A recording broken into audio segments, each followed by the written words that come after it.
I'm excited to tell you about the Angel Army, launched by Fentanyl Fathers, along with partners like Victoria's Voice Foundation and ericshouse.org.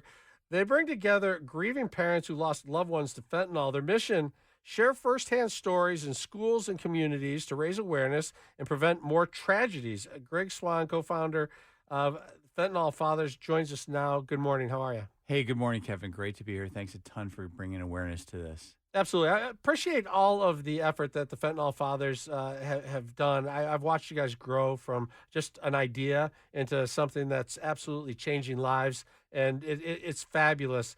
Now, this next step, Angel Army. Tell us a little bit about it. Sure, Angel Army came about because we were asking people, volunteers, and it was a real relief for a bereaved parent to go out and advocate on behalf of their lost child. So that meant something to them, and that was our pathway out of grief for them. I tried everything else, including the bar. Nothing worked. I needed to get out and make my son's life count and matter and save other people. And so we're doing this quite well. We have this guy named Mike Gillette. He opened up 75 schools this year for us. He's local, and he's done unbelievable. But we wanted to give more benefits to the Angel Army. So it's angel-army.com that we created, as you so well just articulated. And we wanted to say, hey, there's other things going on with you. You might not be at the stage where you can advocate. You might need some grief therapy or counseling. So we partnered with this group called Eric's House, which really does a professional job of it. They don't counsel. Like, for example, as a bereaved parent myself, if I went to somebody who never lost their kid, they would have not a lot to offer me. So I would need them to actually understand. So they do something called companioning, where they have people who are also bereaved and walk alongside you, depending on where you're at in the grief and process. And they use a Dr. Alan Wolfelt's method, and they're trained by him directly, who wrote books on grieving. So that's good. And then Victoria's Voice has just been an unbelievable partnership for it. The book I just gave you is available to everybody who lost, who is in our assembly, who goes to our assemblies. We say, show of hands, who wants this book? It's a girl who had it all. She was beautiful. She comes from a billionaire's family, and she died at age 18, in her home. And the family, for 10 years now, it's been 10 years, advocated. Her dad spent the last 10 years of his life. He's a billionaire, and he quit the next day doing Westgate Properties. Said, I just want to save families the grief that we've had. And so this book, we give it away every assembly to anybody who wants it, which is great. And Fentanyl Fathers, we bring the message. Our secret sauce is that we lost a kid. The DEA, who has approved us and is partners with us, says, without you guys, we got nothing. We're just a cop lecturing kids about drugs. That's a cliche they can barely afford to pay attention to.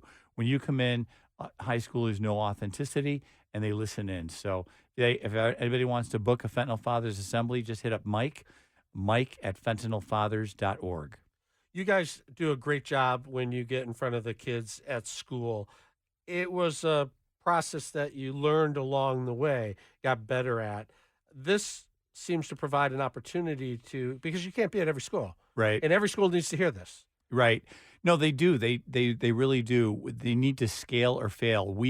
That's our motto internally: scale or fail. Like, we're not going to break a rotator cuff patting ourselves on the back since we've seen 200 schools. It's not enough. There's 26,727 schools in the country. We need to see every one of them. We're resolved to do it. We're really bent on doing this. So to do that, we need more bereaved parent speakers. How many are there? There's over 1 million of them. There's been 500,000 fentanyl deaths since 2019. And so we go out and we're recruiting them, but we want to offer them a benefit. The other benefit that we offer is we're going to have a get-together in Orlando in January, and we have a strong feeling it's going to be comped at a resort down there, so that we can all get together, encourage each other, honor our kids, have a candle lighting ceremony, have some fun and encouragement, and get back out and execute the mission of hitting all 26,727 schools. Public speaking is something that makes a lot of people uneasy in the stomach. It's not easy to do. It's not for everybody. But I think when you have a story to tell and you understand the importance of the message that you're sharing, you may find out that it's not as hard as you think. What are people finding out as they move along this journey, and maybe get to the point where they might actually get in front of kids at a school? It's a stretch to get people excited about public speaking. As Jerry Seinfeld joked about, the guy giving the eulogy would rather be the guy in the coffin because that's the number two fear is death. Number one is public speaking, but we don't really ask them to public speak. We have a built-in program. We give it to them on a USB stick.